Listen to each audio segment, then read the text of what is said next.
Hey ladies, are you interested in moving forward in your career? Do you want to get ahead and do you want to have a successful career?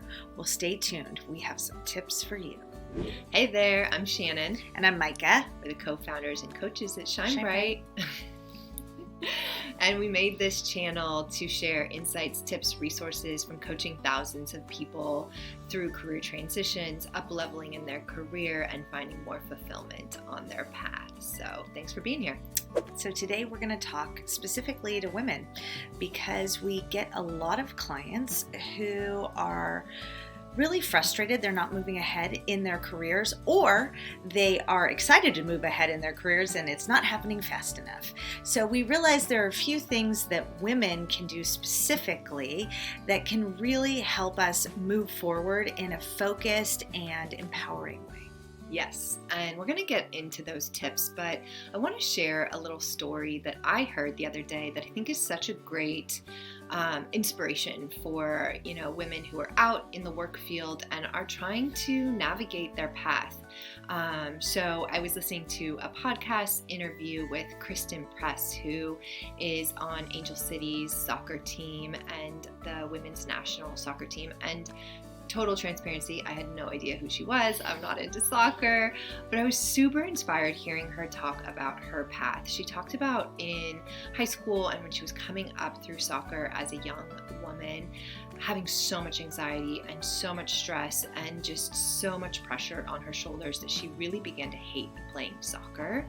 And through, a bunch of different events, she actually found meditation and learned some ways to take care of herself. And when she entered the Women's National League, she already had established some practices that allowed her to show up at her best.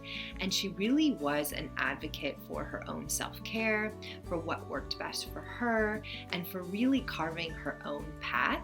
And it sounds super inspiring, but it was also really hard, right? As women, we're taught to assimilate, we're taught to who's doing, who's the hierarchy in this organization or this team, and how do I just follow in the steps, and I don't want to ruffle any feathers.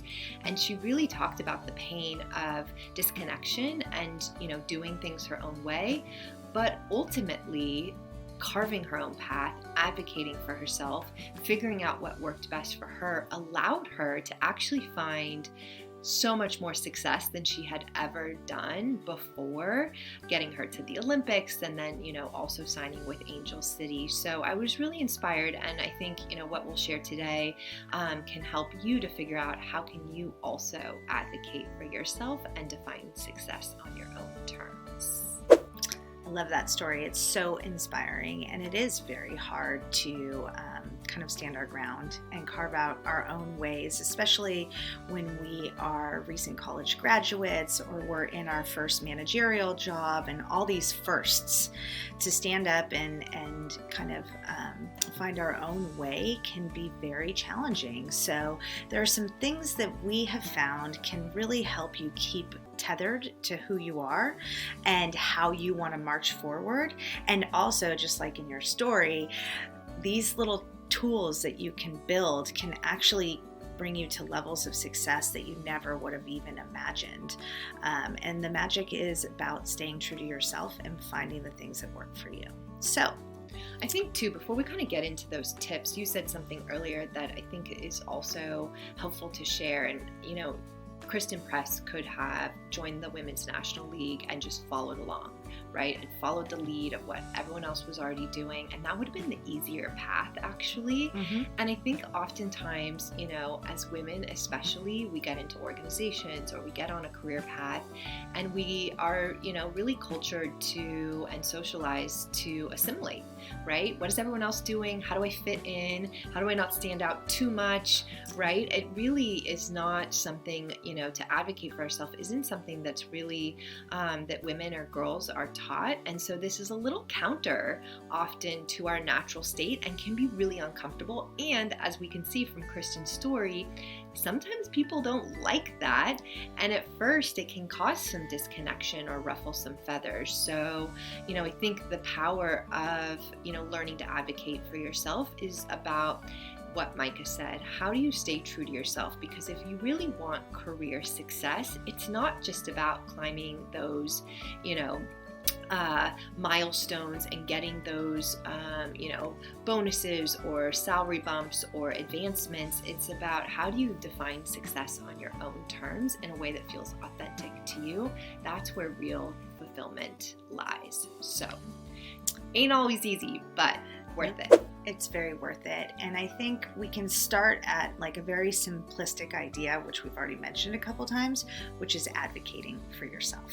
So as Shannon mentioned, we come into organizations and there's a culture established. And sometimes we want to just shine. So we also put our heads down and do our work.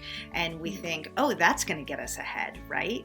I won't ruffle feathers. I will just do the best job possible and people will notice.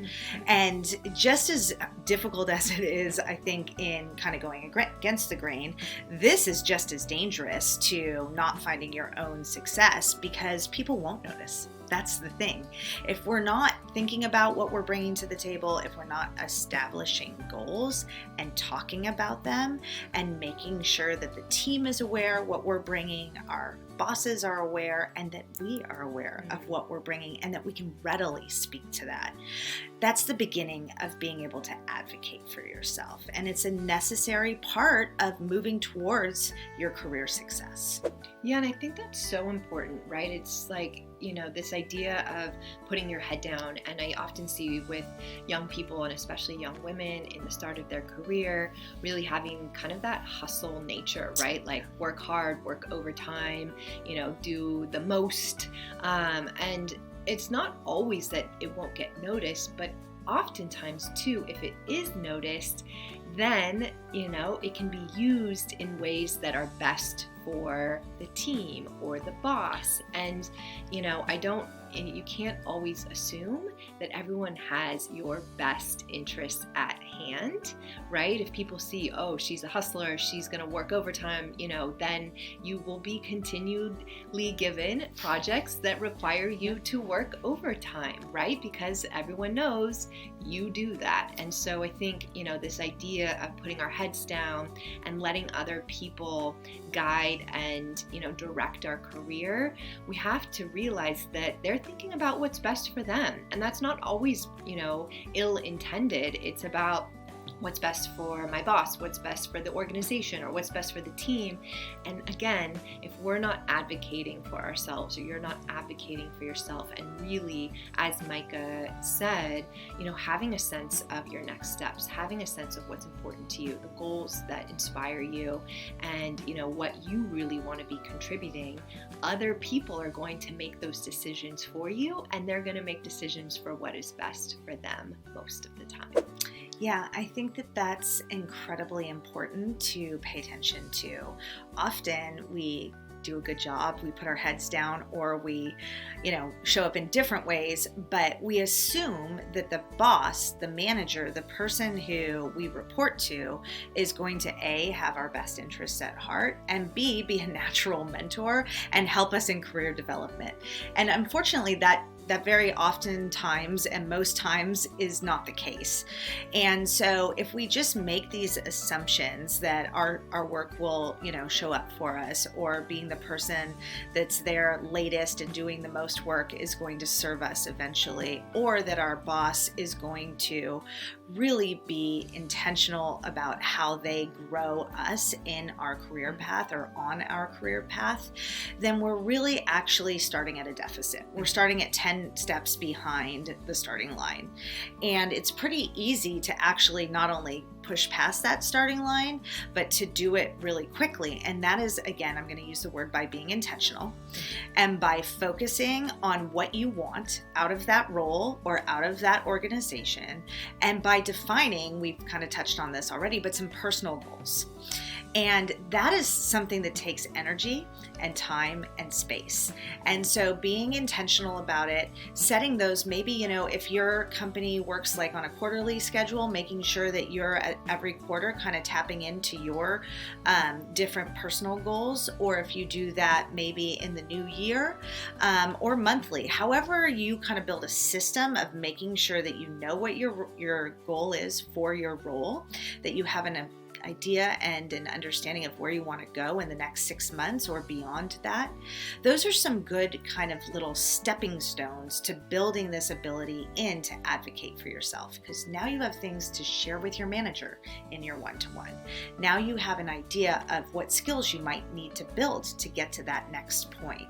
And so again, it's just a stepping off point, I think, that's pretty easy to build in with some intentionality.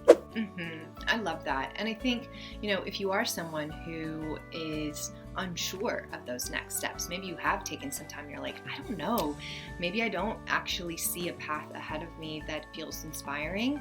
There's some things you can do to actually get clarity on the goals that would be inspiring to you. So if you watch our videos, we are huge fans of knowing your strengths. We use Clifton Strengths Assessment by Gallup, and this is a really powerful tool to help you to identify what you uniquely bring to the table. And our strengths hold a lot of clues for us in terms of where energy comes from, engagement, and where greatest opportunities for potential lie, and can be a really powerful tool if you are kind of not sure of your next steps, if you're unsure of how you want to contribute.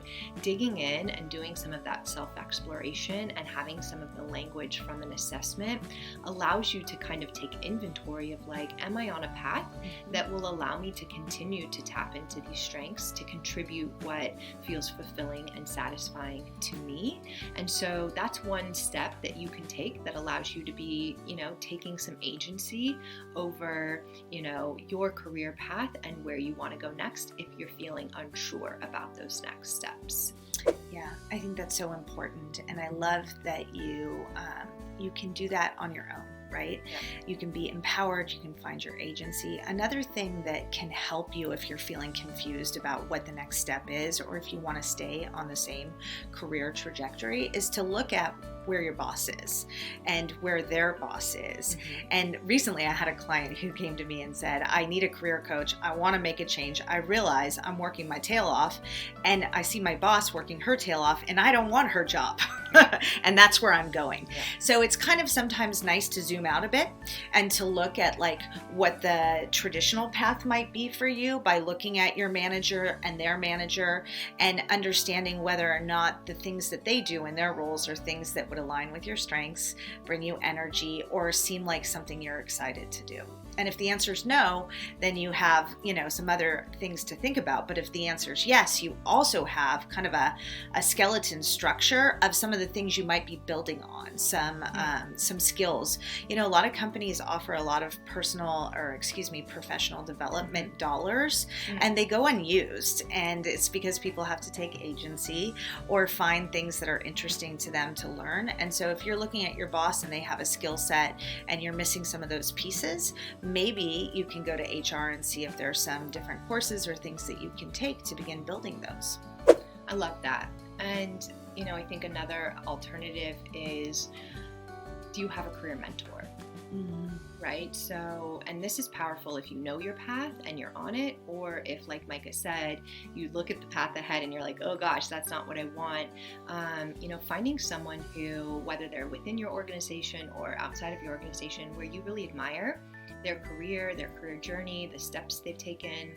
Maybe, it's, if you're a woman who wants to be a mom someday, it's a woman who's, seemingly balancing or finding ways to have a career and a family, identifying people that you admire and building a mentor relationship can be a really good tool, no matter what. Actually, I think everyone should be looking for mentors, a place where you can go to be really honest about what you want, what you're liking, what you're not liking, getting some perspective from someone who's maybe worked in your industry, has worked in your role, or, is a little bit more attuned to the industry or space that you're excited about can be a really helpful way if the path ahead of you that you're seeing is not feeling inspiring and you're wanting to think about other options.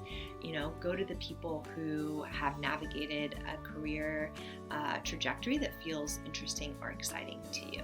So what else? Any other ways to advocate?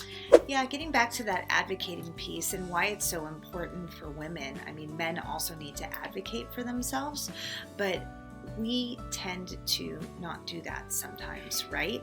And so one way that, in addition to what we've talked about, that you can kind of systematize is asking your manager, hey, can we have a weekly one-to-one? Or if that's not possible, twice a month, but something with regularity that you're asking for and making sure that it happens. That's the piece. Like, a lot of times people have the best intentions. Oh, sure, we'll do that, right? And after 1 month, it slips away. But if you don't pay attention and you don't advocate for that time, no one else will. We live and breathe in a very busy society with a lot of things coming at us, right? Emails, Slacks, meetings, all these different pieces. So you have to really keep your eye on the things that are important for you to gain that exposure to the people that are important in your organization. So if your manager is someone who can help you grow and you want to grow, make sure you're meeting regularly, right? Make sure that you're able to have a conversation about what those goals are and whether or not they can help you get there in certain different ways. Anytime you can kind of systematize this or regulate the way that you advocate for yourself, or like a stepping stone, that can make it more seamless. You get more confident in doing it too, because with all the regularity, you're building kind of an understanding about what works and maybe what doesn't work. So again, kind of finding those touch points that you can build in. Sometimes we have to manage up, right? We're not always blessed with managers who are naturally good at coaching, mentoring, leading. So taking the lead. So, okay. So to wrap up, this video was all about, wanting career success by learning how to advocate for yourself. Know your strengths, find a mentor, set your own goals and your check-ins with people who are important to you in your career trajectory. Yes. All right there. Well, we're wishing you a lot of luck, and don't be afraid to carve your own path, be your own advocate, and find career fulfillment in ways that work best for you. Thanks so much for tuning in. Don't forget to add any comments you might have, and a like or a subscribe. We appreciate it. Take care. Take care.